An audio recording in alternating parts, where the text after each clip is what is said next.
Hello everyone, welcome to the new series of Drishti IAS. I am Ritu and today we are going to discuss an important topic of polity and IR, which is G20 New Delhi Declaration. And as you all know that this topic is important from GS2 perspective. So we all know that recently India has successfully concluded G20 Summit in New Delhi, and we are also going to discuss about that what this summit has included, because in last class we had discussed that what's on agenda for India, that what India is going to take on this New Delhi Declaration, and in this class we are going to discuss that what it has included and what are the fruitful outcomes for this G20 summit. So from this perspective, this topic is very important for your exam perspective. So moving to the points of discussion. So first of all, we are going to discuss the news, and then we are going to discuss the Ukrainian question, because this thing is very important from today's perspective, and then we are going to discuss that what New Delhi Declaration has consisted about education and health, and then what is its stance on sustainability, and then digital infrastructure, and it's very important that what it has taken stance on gender equality, and then this thing is very important and new also, that African Union has admitted to this G20 grouping. So this thing is very important for your exam perspective, and at last we are going to discuss about practice question for prelims and then mains. So moving to the news part. So with the theme of Vasudhaiva Kutumbakam, India has successfully concluded G20 Summit 2023, and it has also transferred its presidency to Brazilian president, and next time we'll have G20 Summit in Brazil. So this is brief about today's news, and whatever the declaration has been adopted, the declaration has been named as New Delhi Declaration. So why this is named as New Delhi Declaration? So usually what happens that in which place the declaration has been adopted, so the declaration has been given the name of the place. Just like last year we had adopted Bali Declaration because the summit was held in Indonesia at the Bali. So we had this Bali Declaration. This time we had New Delhi Declaration, and in future or in next year maybe we'll have Brasilia Declaration. So this is about New Delhi Declaration, and what it has consisted we'll discuss in future slide. So the first slide is about Ukrainian question, because this thing is very important, and many experts have said that India will prevent itself from that. It will not touch the Ukrainian question or Russia-Ukraine war, but India had touched this thing, and in the Bali Declaration just 2 paragraphs were devoted to Russia-Ukraine war. But this time in New Delhi Declaration 7 paragraphs have been denoted to Russia-Ukraine war, and India had widely discussed the Russia-Ukraine war. But India has taken a different stance on this Russia-Ukraine war, and India had prevented itself from using the word as aggression for Russia, because here are 2 grouping. One grouping is G7 grouping, and the second grouping is Russia and China. So India had to maintain both. Here it has to look for the China also and Russia also, and here they had to look for the G7 grouping also. So G7 grouping is mostly West-led group. So they were forcing or emphasizing on that, you should use the word aggressive, because, and they are constantly condemning the Russia's aggression in Ukraine. On the other hand, China was not agreeing that, aggression word should be used for the Russia. So in this matter, Russia and China has an equal stand, and G7 has an equal stand. So India has decided that, it will use the word judiciously, and it has not used the word aggression, but it has used the word as territorial expansionism, which it can take any country. Like for G7 it can be Russia, and for Russia it can be UK, US, France. So it's on the country that which country they will take for the territorial expansionism. And it's also that India has personally and individually met every country, and it had agreed every country that they cannot use word aggression for the Russia, because India is becoming voice for the global south, and the economy of the voice for the all global south is dependent on the Russia. So India cannot use such word for the Russia. So G7 has also agreed for this thing, and G7 has also praised India that India has judiciously and mutually agreed all the countries for this consensus, and by 100% this consensus has been passed. And for the first time we can see that India has created history that 100% countries have been agreed to this thing. So moving to the next slide. So next slide is about that what is a New Delhi Declaration stance on the education and health. So they had widely discussed on the strong, sustainable and balanced inclusive growth, and they had also discussed about the fugitive economic offenders. So what is this fugitive economic offender? So we also have in India that the person who commits economic crimes in a native country and they flee to another country, and they pose serious challenge for the legal and economic problems. So Amitabh Kant, who is a Sherpa of G20, says that they pose very serious challenge for both the countries. So it's very urgent and it's very initial and necessary for all the countries to extradite such economic offenders. So India has this speeded the process of extradition and it has highly focused on the extradition. On the other hand, India had also focused that there should be zero tolerance on corruption. It means that whole world should unite for the zero tolerance for corruption. And they had also focused on the accelerating progress for sustainable development goals. It means that India wanted that all the sustainable development goals should be fulfilled on time. And what we have seen that till now only 12% agenda has been fulfilled. So India wants that all the sustainable development goals should be fulfilled on time, which is 2030. So moving to the next slide. So next slide is about future pandemics. So what we have seen that this pandemic like COVID, we have seen that all the worlds were not united. They were blaming each others. They were blaming China and they were blaming other countries that this country has passed corona to me. So such kind of problems we can see. On the other hand, we can also there are few countries who are supporting each other, like India has supported many countries in terms of medicine and vaccines. On the other hand, many developed countries had also supported developing countries in their recovering of their economic situation. So India had also denoted that this time will not have such kind of scuffle and such kind of not blame game. We will support each other in future pandemics. So this thing has been also adopted in this New Delhi Declaration. And they had also talked about the education. And in terms of education, they had highly focused on that, the number of teachers should be increased, and they will also focus on other curriculums, not just studies. So this is New Delhi's focus on education and health. So moving to the next slide. So next slide is about sustainability. So this time what we have seen that in New Delhi Declaration, there is a one word common, which is sustainability and sustainable future, sustainable development goal. So India has highly focused on this term sustainable, and it has also taken this one earth, one family and one future. It means that we are one part of the family, and if we will not live in a sustainable manner, then we are creating problem for ourselves. So India has highly focused on this term. And they had asked that there should be clean environment and sustainable environment for everyone.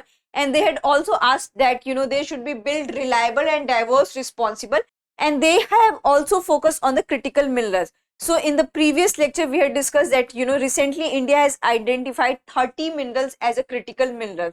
So they had also focused on the critical minerals, not just for the India but for the entire world and for the countries who are participants of the G20. So moving to the next slide. So next slide is about digital infrastructure. In today's world, digital thing is very important, and we can see that many developing countries are part of the G20 grouping who lacks the digital infrastructure. And India also see that there is a lots of countries and villages, towns which has digital infrastructure problems. So India wants to remove these kind of obstacle of digital infrastructure, and it wants to avail that every country, every town and every village should have a better digital infrastructure. So that's why it has focused on the digital infrastructure, and it had also focused on the cyber education, AI, because recently we have seen that AI has been used in a very wrong manner. So India had asked that AI should be used for the better cause, for the good cause. And it had also warned all the countries that there are cyber crimes. So there should be cyber education in all the people. So they should know about the cyber crimes, and there should be cyber awareness among all the citizens of this world. So India had highly focused on this digital infrastructure. So moving to the next slide. Next slide is about gender equality. So this time one word was common, which is sustainability, and this whole New Delhi Declaration has highly focused on the gender equality, and they had highly focused on the women empowerment, which is very important for your mains examination, because in mains there can be a question that New Delhi Declaration is about which kind of things apart from the economic things. Then you can write such points. So India had highly focused on the gender stereotype, gender equality, participation of women in STEM area, and they had also discussed about that by 2030 they will reduce the digital gender gap. It means that we have the access of digital gender thing and digital availability, but what we can see that women tends to be less users of internet and they are not digitally viable. So it's very important that women should also actively participate in digital infrastructure, and they will also participate countries in all kind of development. So the here women's development and women participation was the main focus,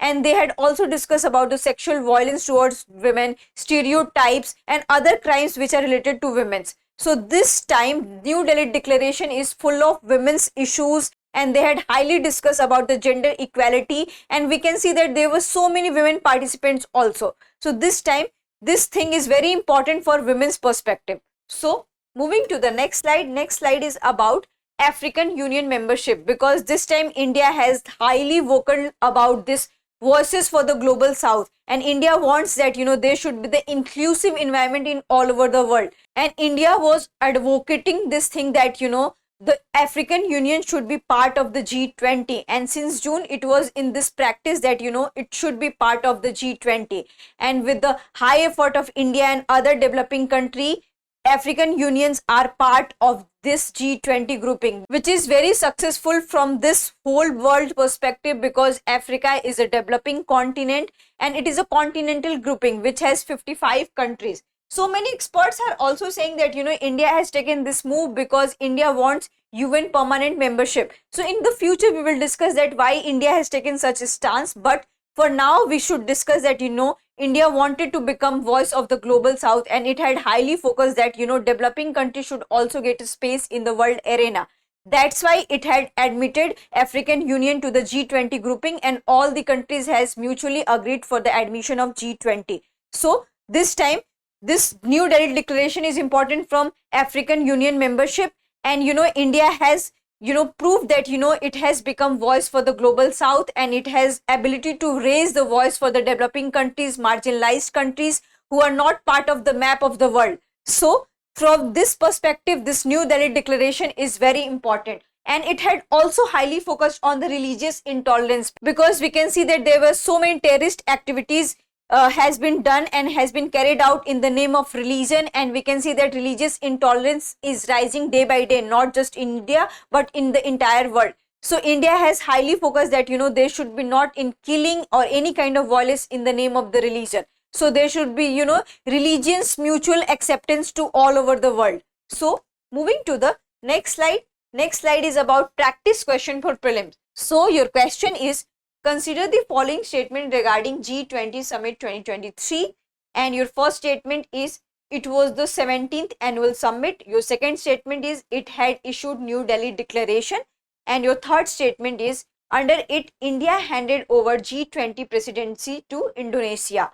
So here they are asking correct statement, and your options are only one, only two, all three, none. So moving to the mains question, because this topic is very important from your mains perspective, and your mains question is, the G20 Summit 2023 was not limited to economic and financial needs of the countries. It also focused on the socio-political issues comment, because earlier what we have seen that, and we had also discussed that basically this G20 grouping has been particularly made for the economic and financial need, but suddenly it has arisen itself as a socio-political thing also, and they had also discussed about the socio-political arena, because many times in Bali Declaration we had seen that China, Russia and many countries objected that it is an economic thing and there should not be a question on security, but so many countries had also said that security and other politics thing is dependent on the economy, so it's very important to discuss other factors also. So this time we have seen that this New Delhi Declaration is not about just economic thing. They had also focused on many things, and among all many things we have discussed that there is one word common, which is sustainability, and they had highly discussed this term, and they had also asked that there should be need to fulfill the sustainable goal. So this time we are also going to discuss about the SDGs, and we had also discussed about the gender problem, like gender based violence, gender stereotypes, So women were center stage in the New Delhi Declaration. And we had also discussed about other environmental problems just like plastic pollution. The declaration also contained the things related to the plastic pollution, corruption-free environment, zero tolerance corruption, and then fugitive economic offenders, the legal and other socio-political issues, digital infrastructure, and what are the condition of hunger and malnutrition. So all these factors are cumulatively made that this G20 is not just limited to the economic and financial need, it is also taking care of the other needs just like the socio-political issue, and it had also focused on the security issues, that the country should not involve in terrorism kind of activity, they should not indulge in what kind of religious intolerance environment, they should not promote hatred for each other. So overall this declaration is not just about the economic and financial thing, it's all about the development of the whole world, the geopolitical development of the whole world. So from this perspective, India has become the voices of the global south, and it has contained every kind of things which are possible for the development of the world. I hope you like this lecture. If you have any queries related to this lecture, kindly ask in the comment section. Thank you.